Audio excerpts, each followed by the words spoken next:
Whatever is happening within Area 51, the government is committed to keeping it secret. They're authorized to shoot you. If they did, there isn't a law enforcement agency in the world that could go retrieve your body if you were in Area 51.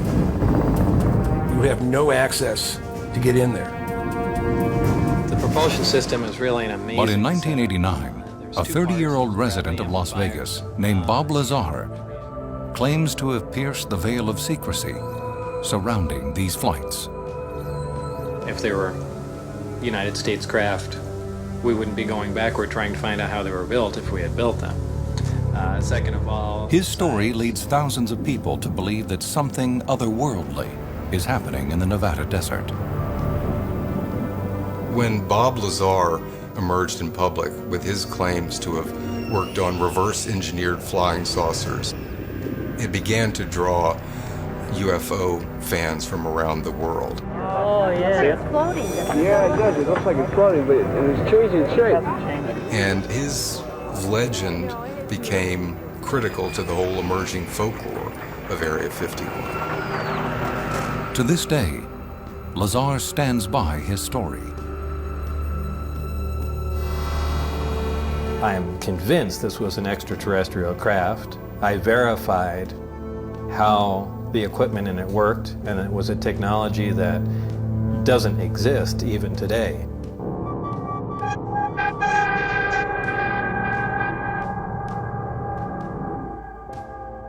Spring 1989, Bob Lazar meets with George Knapp, a reporter for Las Vegas TV station KLAS.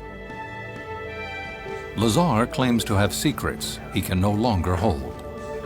This was really taking a toll on me. I mean, I was exhausted. He tells Knapp that he was hired by the federal government to work on an alien spacecraft at Area 51. Great. Probably would have gone to about 60. And he insists that the authorities will do anything to stop him from revealing what he knows. There was a guy in the car with a gun. He shot at me and went off, and I just thought it was some government guy trying to wipe me out. Lazar tells the reporter he wants to protect himself from reprisals by going public with his amazing story. Nevertheless, he appears in silhouette to conceal his identity. So what you're saying is that we can produce... The first interview was really just to state what had happened, what was going on, and in case I suddenly disappeared, all it would do was prove that what I was saying was true. Very short amount of time, and I guarantee you, gentlemen, that... Lazar's story begins in 1988, when, he says, his background in physics and electronics lands him a job interview with top government contractor Edgerton, Gurmishausen and Greer, or EG&G. I was told there was an opening available for a new exotic field propulsion system, that I would be working in a remote area. It all sounded great to me. It's exactly what I wanted to get into. In December 1988, he is hired. On his first day of work, Lazar claims to have met a man named Dennis Mariani at the EG&G Special Projects Office at McCarran International Airport in Las Vegas. Dennis Mariani is kind of a military-looking guy. It always looks you in the eye and very hard-looking. I don't think the guy ever smiled. Mariani escorts Lazar aboard a private plane that flies them 100 miles north to an isolated military base in the Nevada desert, Area 51. Immediately after landing, Mariani subjects Lazar to a rigorous security briefing and has him sign a secrecy agreement. You basically signed away a lot of your rights. I believe it was called the 10-10 agreement. It was a $10,000 fine, 10-year prison sentence, for divulging any of the information presented to you.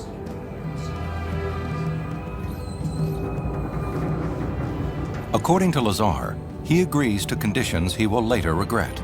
He even gives up his right to a trial if he ever reveals anything about working at Area 51. After Lazar signs the document,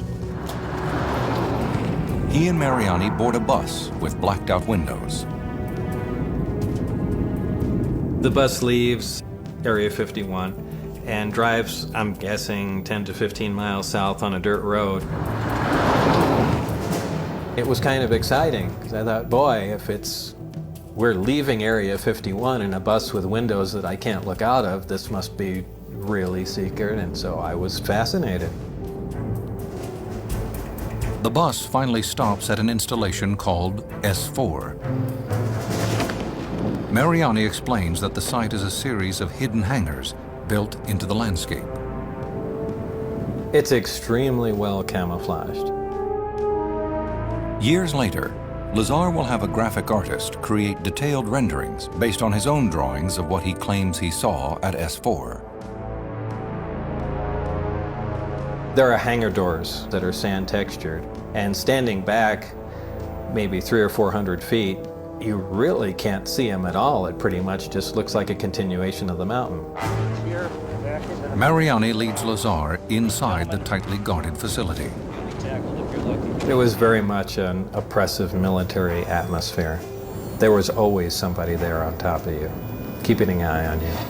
They were virtually robots. They had no emotions.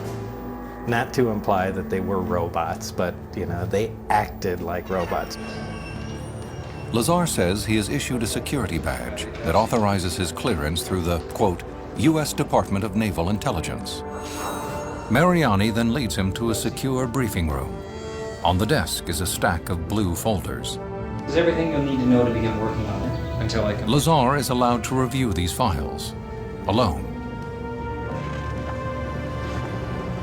Looking through some of the information, it gave direct references to a flying saucer, to an extraterrestrial vehicle. I pretty much discounted that and just kept going on. And I thought, well, boy, this must be part of some security measure. It could be a part of some big psychological test of some sort. So I glanced through everything and digested what I could. When Mariani takes him back to the hangar, Lazar claims he is confronted with an incredible sight. We walked into a hangar which was extremely large, and they had an absolute classic flying saucer in there. So like something out of a cartoon or a science fiction movie. It was sitting on its belly on the ground. And I went up and raised my hand to touch the metal on the craft and immediately got disciplined for that. Lazar assumes that the vehicle is an experimental aircraft designed to resemble something from outer space. You know, well, it's got a flying saucer shape. This explains why so many people see flying saucers, because we're trying to make an aircraft that way. So still nothing really hit my mind as far as being alien or anything along those lines. But Lazar says he revises that assumption when his job duties are explained to him. The basic aim of what we're doing here is to see if we can duplicate any of this material with substances found on Earth. Well, what do you mean with substances found on Earth? And then it began to validate some of what I had read, that this was in fact an alien craft. As he examines the saucer, Lazar becomes convinced that it is, in fact, of extraterrestrial origin. It was obviously made for something smaller. Ideally, about half the height of a human would have no problem walking around in there. Everything is a rounded, curved radius to it. It looks like the entire thing was an injection mold, like made out of plastic or wax. He says he is then told that the vehicle's propulsion system allows the pilot to traverse great distances instantaneously by manipulating time and space. If you have a machine that can create gravity, that makes force fields a reality, that makes time travel possible, all the stuff you read about in science fiction becomes possible if you can manipulate gravity. Lazar is overwhelmed by the possibilities. Until now, he had considered the whole idea of flying saucers to be a fantasy. It actually left me pretty much confused and led to a lot of sleepless nights for a long time. Everything you didn't believe is true.